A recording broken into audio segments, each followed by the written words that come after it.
তারেক রহমান এবং বেগম খালেদা জিয়ার জন্য দোয়া করবেন।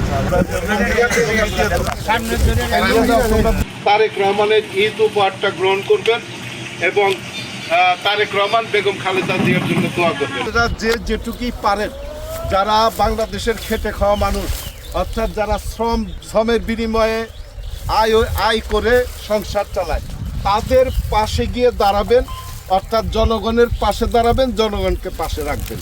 তা ওনার জনাব তারেক রহমানের এই স্লোগানকে বাস্তবায়ন করার জন্য আমরা মাঠে ঘাটে ছুটে যাচ্ছি। তারেক রহমানের ঈদ উপহার, এটা আপনার ওয়ার্ডের 4 জনকে পৌঁছাই দিই। তারেক রহমান সাহেব এই ঈদ উপহার পাঠাইছেন, এই ঈদ উপহারটা নেবেন। বেগম জিয়া তারেক জিয়ার জন্য আপনারা দোয়া করবেন। আপনার একটু দাঁড়ান, একটু দাঁড়ান।